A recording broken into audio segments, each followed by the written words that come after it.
સરકાર દ્વારા લાવીએ તો પાણી આપણું જે નદીઓનું, આપણી તાપી નદી હોય, મહી નદી હોય, નર્મદા નદી હોય કે દક્ષિણ ગુજરાતની બીજી નદીઓ હોય, એ બધું પાણી ઉભરાઈ ચોમાસામાં એ દરિયામાં જતું રહે છે, ખંભાતના દરિયામાં જતું રહે છે.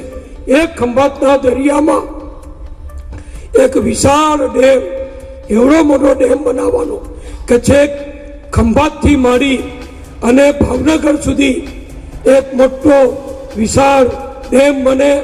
એના ઉપર 8 થી 12 લાઈનનો હાઈવે બને, મોટી રેલવેની બ્રોડગેજથી મોટી લાઈનો નંખાય અને ત્યાં મીઠું પાણી, કારણ કે દરિયામાં આ ખારું આ પાણી પડે નર્મદાનું, તાપીનું, તરત ખારું થઈ જાય.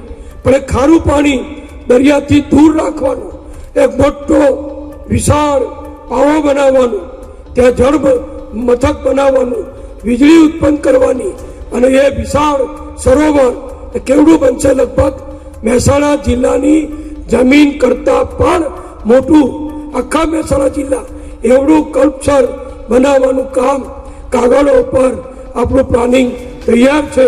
હવે મેં આજે વાંચ્યું, મને પણ ખૂબ આનંદ થયો એના જૂના મંત્રી તરીકે કે કલ્પસર યોજના જો શક્ય બને, ભગવાનના આશીર્વાદ થાય તો મોદી સાહેબના વરદ હસ્તે ગુજરાતમાં આવે તો એકલું ગુજરાત નહીં, આખા ભારતની, મહારાષ્ટ્રની પાણીની સમસ્યા ઘણી હળવી થાય.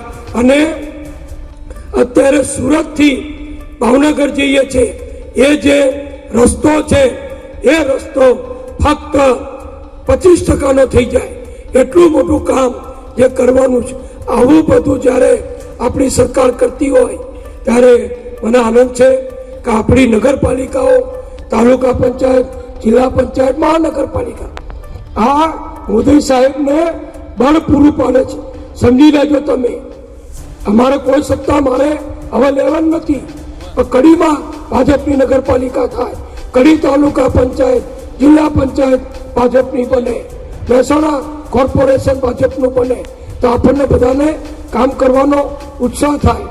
અને હમણાં તમે મોદી સાહેબનું જો પ્રવચન સાંભળ્યું હોય તો મોદી સાહેબે એમ કીધું કે હું જ્યારે મુખ્યમંત્રી હતો ત્યારે જે વિજય થતા હતા એના કરતાં પણ નગરપાલિકાઓમાં, તાલુકા, જિલ્લામાં, મહાનગરપાલિકામાં ગુજરાતની જનતાએ જે વિજય અપાવે છે એ બધાને ખૂબ ખૂબ અભિનંદન. એટલે તમને બધાને પણ ખૂબ અભિનંદન આપું છું.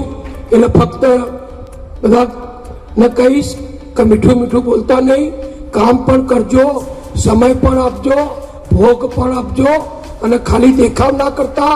તૈયાર ઘણા ટેવ હોય છે કે રસોડું તૈયાર હોય ને તો છેલ્લા બાપા ઘેર લગ્ન હોય કોકના, બધાનો અનુભવ છે, બધું તૈયાર થઈ ગયું હોય, રસોડું પસોડું બધું, તારક છેલ્લે કોઈ ઓટો મારવા આવો અને ફોટા એવા પડાવો કહો હો આ ભાઈએ જ આખું રસોડું કર્યું હોય છે ને. એવા કે આપણે રાજકારણમાં એવા હોય તૈયાર માલ ઉપર બેસનારા. એટલે આપણે મહેનત કરવાની છે. હું નગરપાલિકામાં તો વ્યક્તિગત દેખરેખ રાખવાનો છું અને મારી ઈચ્છા છે આ બધા નેતાઓની હાજરીમાં કહું કે કડીને સારામાં સારી, વિકસિત, સ્વચ્છ, સુંદર અને પ્રગતિશીલ નગરપાલિકા આપણે સૌ સાથે મળીને બનાવીએ. હમણાં અમારું પાર્લામેન્ટરી બોર્ડ હતું, નટુજી પણ હતા, જયશ્રીબેન પણ હતા, ભૂપેન્દ્રભાઈએ, મુખ્યમંત્રીશ્રીએ, ભાઈ આપણા નાયબ મુખ્યમંત્રી હર્ષભાઈએ, કનુભાઈ દેસાઈ નાણામંત્રીએ કીધું છે કે જેટલા પૈસા જોઈએ એટલા ગુજરાત સરકાર આપશે, પણ સારામાં સારું નગરપાલિકા, તાલુકા, જિલ્લા પંચાયત બનાવજો અને સારામાં સારી પ્રજાનો પ્રેમ જીતજો.